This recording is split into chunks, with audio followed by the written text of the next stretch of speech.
Okay, what we have here, guys, is verify that x minus 1 is a root of an equation. Now, the first thing I might ask you is, what exactly is a root of an equation? So, if you imagine you had a quadratic equation, something like this, okay, and that's the equation. If you were to reference number that, you'd get x minus 3, x plus 1 equals 0. Then you'd solve that and you'd get x equals 3, x equals minus 1. These two answers are referred to as the roots of the original equation. Is that alright? Now, to prove that something is a root, or to verify that it is a root, what we can do is we get the original equation, and instead of x, we replace it with one of the roots. What has to happen when it's a root is it'll have to balance. So if I put 3 in there, what I'm going to get is 9 minus 6 minus 3 equals 0, and I'll get 0 equals 0. That verifies it's a root. That will work for any quadratic equation ever. It also works for cubics. So you're told in this question that x minus 1 is in fact a root. Is everybody right with that? Yeah. So you're told that x minus 1 is a root. So what we're going to do is we're going to replace in anywhere there was an x is now going to be replaced with a minus 1. Okay? And what should happen in this circumstance is that it should all turn out to be, should go 0 equals 0. Yes? But you don't know what the other root is. I only need to know one of them. Well, it's already there. Oh, so I'm going to put it in and verify that it is a root. And it has to equal 0. Exactly. Like you did for the quadratics. So we're going to get minus 1, that's going to be minus 9, that's going to be minus 15, that's going to be plus 25. If we add all the minuses together, it will be minus 25 plus 25 equals 0, and in turn that will be 0 equals 0. Everybody right with that? Now, a really cheap way of, because the calculator technology has been updated, it's such a wonderful world we live in, okay? What we're going to have is, we're just going to, like, it asks me for these points, and I know I can draw that.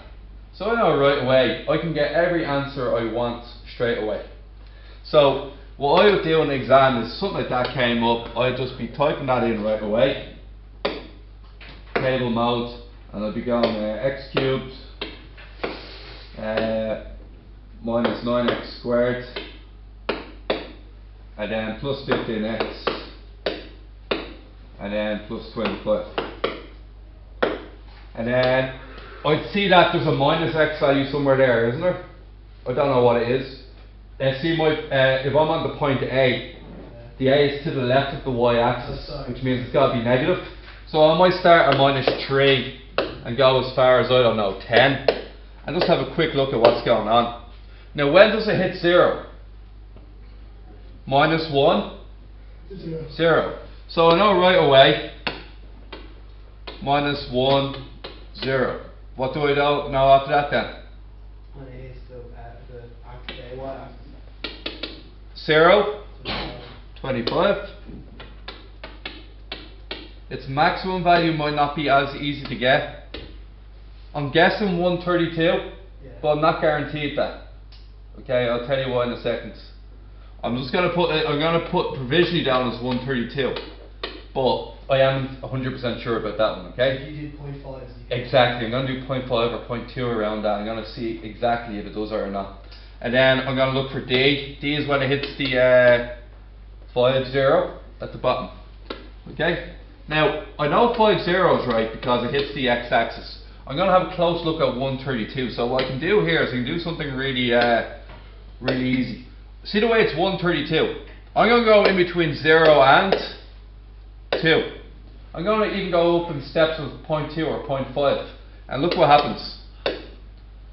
Alright, so 0.4 is 29, 0.6 is 30, 0.8 is 31, 1 is 32, and look, it goes straight back down again, doesn't it? Yeah. So 132 is the max. So you can have a quick, like almost like a telescope, like a microscopic view of it, to just definitely make sure. Now, what will back you up now is the actual maths. It says find the coordinates. So in a test, you're going to do it in the more traditional way. but you have all your answers already checked. So here's what's going to happen. We already know that point A was done for us. How do we know that? What did we say is a root? -1. -1 is a root. So we already knew that. That's the minus answer. Roots mean when is the y value? 0. So that's -1, 0. Okay. Next thing we have to do is find B. B is where the x value has to be 0. So you use your equation and you replace all x values with 0. 0 cubed minus 9 times 0 squared plus 15 times 0 plus 25. And as you can see, everything's 0 bar d 25. So the answer is 25. That gives me the 0, 25 I was looking for. Yes? Is that f0 equals? Yeah, that's f0 equals. And technically speaking, the graph itself is fx equals x cubed minus 9x squared plus 15x plus 25. That's what we drew. Yeah. And that's f0. Okay. The next one, what do you know about C and D? What points are C and D? C and D are what? Maximum, minimum. And what happens at turning points? The slope is 0. So the slope is the first derivative, which is 3x squared minus x plus 15. You divide by 3 and put it equal to 0, because the slope is 0. So it's x squared minus 6x plus 5 equals 0. Then you're going to get x minus 5. Oh, wait a second. Alright. No, one of them's wrong. Where did I make it? I'm going to get minus 5 and... Oh, I'm right, I'm good. I'll show you why I'm right. The 5 and the... Minus 1. No. We're doing the maximum and minimum. So it's 1 and 5 we're looking for. And we're about to get that. Solve that. X equals 5 and x equals Yeah, that's what I said. 1. And you substitute. Okay. And then you sub them both back into the original. And when you sub them back into the original, you'll get you'll get 0 and 32. Is that alright? Is everybody happy enough just to sub it back into the original? See, when you're getting the y values, this is the formula you're using. So you just sub it back into the original. Okay. 23 is similar. It's drawn for you already. And it says, using the graph, write down the coordinates of the local maximum and local minimum points. What would you say they are? 1. There's 6 gaps, so 1, 13 and 2 and minus 14. Yeah. Minus 1. 13, yeah. Find the first derivative. What's the first derivative, guys? 6x squared. Yeah. Minus 6x Yeah. minus 5. Minus 12, okay. Copy the diagram, sketch the graph of f dash x. So what they want me to do is they actually want me to draw this one here. Yeah? They want me to draw the graph of the derivative. Okay? Now here's the interesting thing, yeah? When you differentiate a cubic, what does it turn into? A cubic is an x cubed equation. X cubed equations have 2 turning points. I really want you to take this point home. X cubed equations have two turning points. When you differentiate an x cubed, you always get a x squared. How many turning points does an x squared have?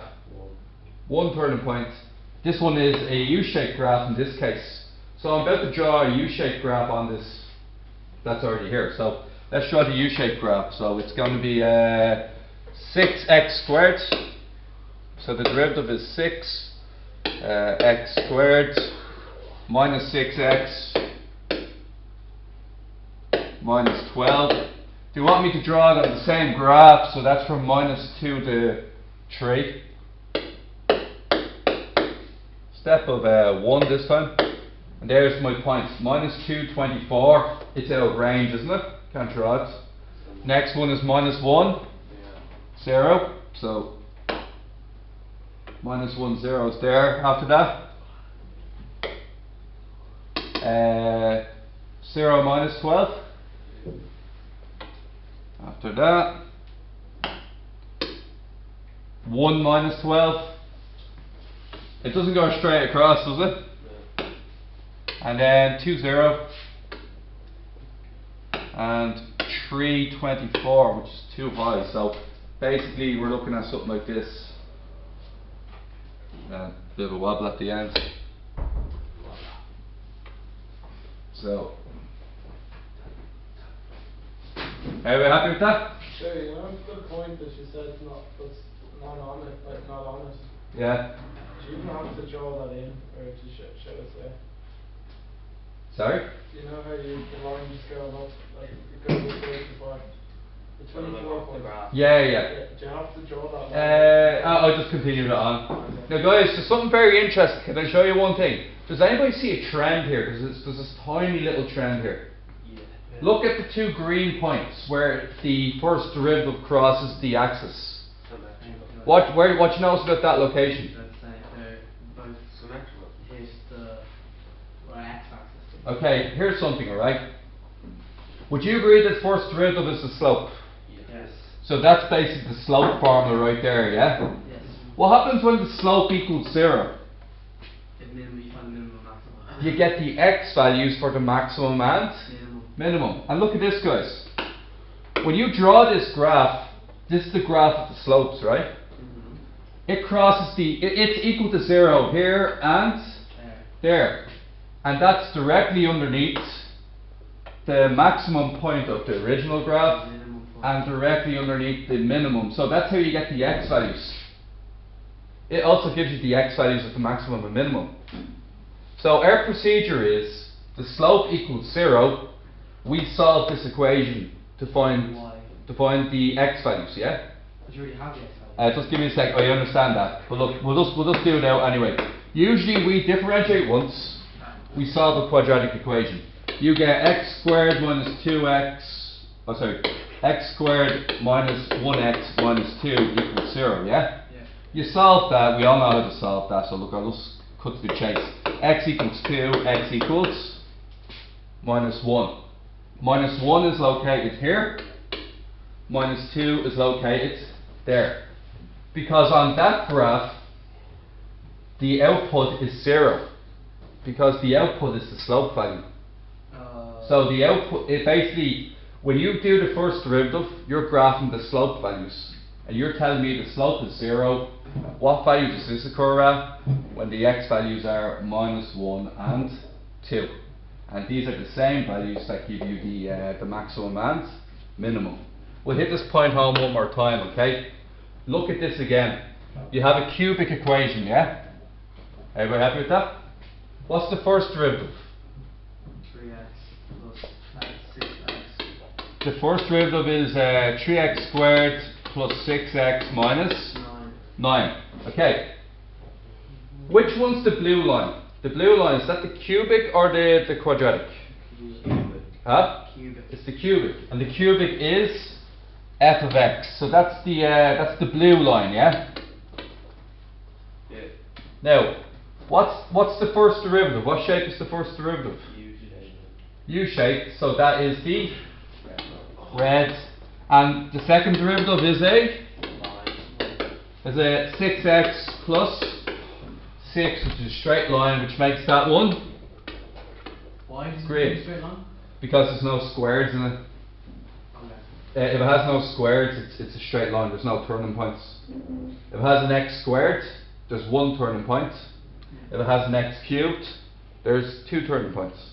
Now here's the interesting thing. Like last time, what you notice about the first derivative where it crosses the axis? What? It crosses the axis here and here. And what you notice straight above it and straight below it? Maximum and minimum. It's in line with the maximum and minimum. The minimum's just slightly above it. Yeah? So you can get the x values of the maximum and minimum by doing the first derivative and finding the x values where the y value is 0. Okay. So basically that's another way of explaining slope equals 0, you find out that it's x minus 3, x equals 1. You put it into the original equation, and you can find out the y values on your original as well. That's hitting that point, Tom. Okay guys, in class